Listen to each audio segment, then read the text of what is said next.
আব্দুর রহমান আমি রান্না করি, সেখানে আসি আমার গায়ে হাত দিছে, দর্শনের চেষ্টা করছে। আমি তাকে লাথি দিয়ে ফেলায় আমি পাশের বাড়ির ধনু আপুর কাছে চলে গেছি। এটার উপযুক্ত বিচার চাই। নোয়াখালীর সুবর্ণচরে এক যুবদল নেতার বিরুদ্ধে এক সন্তানের জননীকে ধর্ষণ চেষ্টার অভিযোগ পাওয়া গেছে। এ ঘটনায় ভুক্তভোগী ওই নারী 14 ডিসেম্বর রাত 8টায় চর্যাপদ থানায় একটি লিখিত অভিযোগ দায়ের করেন। অভিযুক্ত যুবদল নেতা আব্দুর রহমান সুবর্ণচর উপজেলার চর আমানুল্লাহ ইউনিয়নের 2 নং ওয়ার্ডের যুবদলের সহসভাপতি এবং কাটাবনিয়া গ্রামের বেলালগো বাড়ির খুরশিদ আলমের ছেলে। ঘটনাটি ঘটে গত 10 ডিসেম্বর মঙ্গলবার বেলা 12:30টার দিকে চর আমানুল্লাহ ইউনিয়নের 2 নং ওয়ার্ড চর আমানুল্লাহ গ্রামের মতিউর রহমানের বাড়িতে। বর্তমানে ঘটনাটিকে তামাচাপা দিতে এবং ভিন্ন খাতে নিতে বিএনপি ও যুবদলের প্রভাবশালী একাধিক নেতা কাজ করছেন বলে জানা যায়। সেই সাথে মামলা তুলে নিতেও বাদীপক্ষের লোকজনকে হুমকি ধমকি দেওয়া হচ্ছে বলেও জানান ভুক্তভোগী পরিবারের আত্মীয় স্বজন। 12টা বাজে আমার জি রান্দা বাড়ি করতে আইসি আর রহমান বলি ছেলে যে সেই আয় পরে দি আমার জি রান্দা বান্দা করে আমার জি অত্যাচার করতে চাইছিল। আমার জিয়ে সেরের লাথি মারি হালাই দি হিয়ার পরে যায়। আর ফাঁসের বাড়ির যে আমার বাগ্নীয় ধনী ওই হের কাছে যাই কান্দাকাটি করে।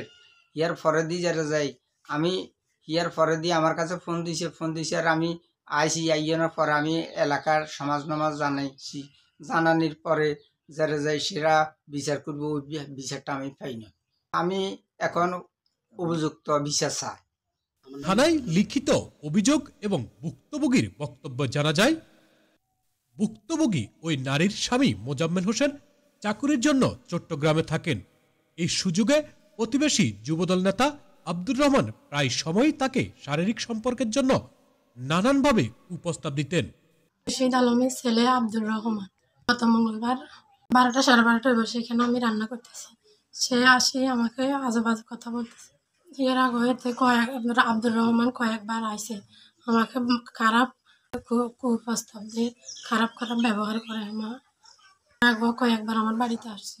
আমার নাম মোজাম্মেল হোসেন, আমি রূপালীর স্বামী, আমি চিটাং থাকি।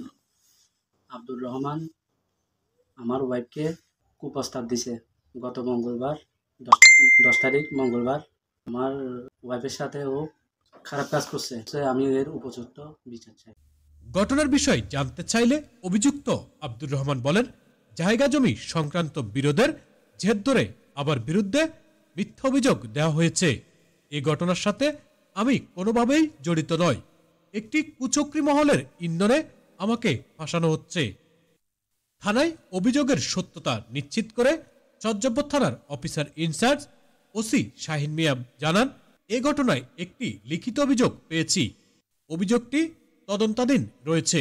তদন্ত প্রতিবেদন হাতে পেলেই আইনগত ব্যবস্থা নেওয়া হবে। মোহাম্মদ সেলিম, এনকে বার্তা, নোয়াখালী।